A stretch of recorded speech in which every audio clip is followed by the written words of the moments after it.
बिहार में विधानसभा और विधान परिषद के अंदर एक ही आवाज है कि एसआईआर में गहन वोटर पुनरीक्षण में जिस तरह से वोटरों को वोट देने का अधिकार से वंचित हो रहे हैं, उसकी लड़ाई दोनों सदनों में कल भी लड़ी जा रही है। और आने वाला समय जो होगा, हम लोग सदन में तब तक मांग करते रहेंगे, क्योंकि ये लोकतंत्र के लिए सबसे काला दिन है और काला अध्याय लिखे जाएंगे यदि ये 2 करोड़ वोटरों का नाम कटेगा। लगातार कह रहे हैं कि 2 करोड़, अरे फर्स्ट लिस्ट जब जारी नहीं हुआ तो 35 लाख हो गया है, 35 लाख हो गया है, तो 8 करोड़ जनता जो है वोटर है, उसका आप 20% जोड़ लीजिए, लगभग 2 करोड़ से 1 करोड़ 80 लाख के आसपास आएंगे। तो हमारा स्पष्ट मानना है कि ये वोटर 2 करोड़ के आसपास वोट देने से जो है वंचित होंगे और उनकी अधिकार वोट के छीनी जाएगी। काला, आज लोकतंत्र के लिए काला दिवस है। लोकसभा के अंदर और राज्यसभा के अंदर, बिहार में विधानसभा और विधान परिषद के अंदर एक ही आवाज है कि एसआईआर में गहन वोटर पुनरीक्षण में जिस तरह से वोटरों को वोट देने का अधिकार से वंचित हो रहे हैं, उसकी लड़ाई दोनों सदनों में लड़ी जा रही है। अब सवाल ये उठता है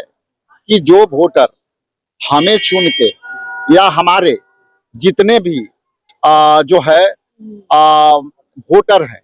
वो वोट 2025 में लगभग 2 करोड़ लोग नहीं दे पाएंगे, ये स्पष्ट है। तो हम ये सदन में चर्चा कराना चाहते हैं कि जिनकी नामें कटेगी वो उसके बारे में सरकार क्या सोचती है, और उन लोगों को नाम के लिए सरकार उनकी नाम कटे, वोट देने से वंचित ना हो, वोटों के अधिकार से वंचित करने में सरकार उनकी रक्षा करना चाहती है या वोट से नाम कटाना चाहती है। इसलिए हम लोग सदन के अंदर लगातार ये मांगे करेंगे और कल भी करेंगे, और आने वाला समय जो होगा, हम लोग सदन में तब तक मांग करते रहेंगे, क्योंकि ये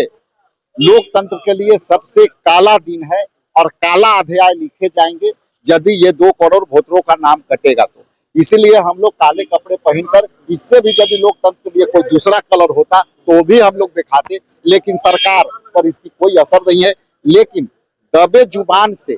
जो सत्ता पक्ष के कई सदस्य हैं, जो हम लोग से कह रहे हैं कि ये मांगे उचित है, विपक्ष अपनी लड़ाई जो है लड़ रही है, वो सच्चाई की लड़ाई लड़ रही है। आप नाम को बताना उचित नहीं होगा, लेकिन सब जीते हुए प्रतिनिधि, चाहे किस सब सारे लोग हैं, ये कोई नहीं चाहता है और सबको पता है हकीकत। लेकिन चूंकि सत्ता पक्ष और विपक्ष में, शायद सत्ता में भी होता है आदमी तो उनका एक अलग मजबूरी होता है, विपक्ष में होता है तो उनकी कोई मजबूरी नहीं होता, इसलिए हम मजबूर नहीं है, हम उनकी जनता की लड़ाई लड़ते रहे। 2 करोड़ लोगों का नाम कटेगा, ये कैसे आप लोग मान रहे हैं? देखिए, इलेक्शन कमीशन, जब हम प्रतिनिधि मंडल के रूप में जो है इलेक्शन कमीशन ऑफ इंडिया के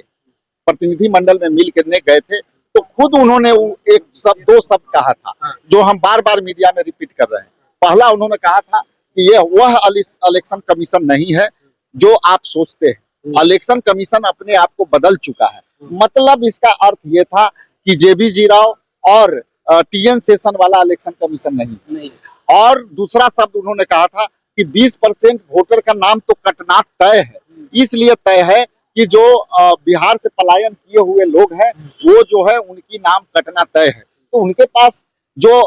एक माननीय सदस्य लोकसभा में एक क्वेश्चन किया था, जो बिहार के माननीय सदस्य थे, लोकसभा में एक उत्तर आई थी उसमें कि भाई बिहार में जो है कितने पलायन किए हुए ऐसे प्रवासी मजदूर हैं जो है, तो 2 करोड़ के आसपास श्रम संसाधन विभाग ने आंकड़ा दिया था, और वही आंकड़ा लगभग 20% कोई जिक्र करता है, तो यदि कैलकुलेशन करेंगे तो वही 20% के आसपास आएगा। तो इसलिए हम लोग लगातार कह रहे हैं कि 2 करोड़, अरे फर्स्ट लिस्ट जब जारी नहीं हुआ तो 35 लाख हो गया है, 35 लाख हो गया है, तो 8 करोड़ जनता जो है वोटर है, उसका आप 20% जोड़ लीजिए, लगभग 2 करोड़ से 1 करोड़ 80 लाख के आसपास आएंगे। तो हमारा स्पष्ट मानना है कि ये वोटर 2 करोड़ के आसपास वोट देने से जो है वंचित होंगे और उनकी अधिकार वोट के छीनी जाएगी। सभापति से मिलने गए थे? अभी हम लोगों ने सभापति से, विपक्ष के सारे लोग गए थे कि आपने जो है, हमारा अधिकार है विपक्ष का कि आप कार्य मंत्रणा समिति के बैठक बुला लें और उसमें हम लोग को निर्णय दें कि एक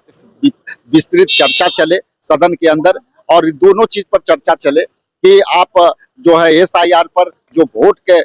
देने से जो वंचित होंगे उसके पर चर्चा हो जाए, और दूसरा कि जो है गुंडा राज यहाँ कायम है उस पर भी सरकार का मक्तब आनी चाहिए। चूंकि ये सदन है, सदन हमारा आपका नहीं है, ये सदन जनता का है, और जनता के प्रति यदि उत्तरदायी है सरकार विपक्ष, तो ये दोनों की बातें को सुनना चाहिए। क्या आश्वासन क्या मिला? आश्वासन जैसा कि है कि ना बोला गया, ना हाँ बोला गया, और स्पीकर साहब को जैसा कि उनको मन है, लेकिन लगता है कि ऊपर किसी से डिस्कशन करेंगे, निर्णय लेंगे। वो हमारे कस्टोडियन है और कस्टोडियन के नाते हम अपेक्षा करते हैं, लेकिन सरकार से हमारी कोई अपेक्षा नहीं है कि इस पर दोनों मुद्दे पर गुंडा राज और एसआईआर पर कोई चर्चा कराने जा रहे हैं। उसके अंदर भी लगातार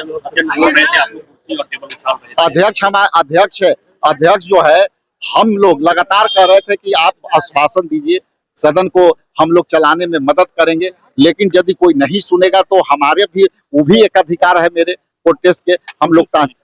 हमारा अधिकार है कि हमारी बात सुनी जाए। लोकतंत्र में हमारा जो नियमावली है विधानसभा के, उस नियमावली की तरह यदि विपक्ष कुछ मांग करता है तो उसका भी अधिकार है। ये कस्टोडियन स्पीकर है, उनको भी ये मानना चाहिए कि ये यदि कह रहे हैं तो इस मुद्दे पर बहस होनी।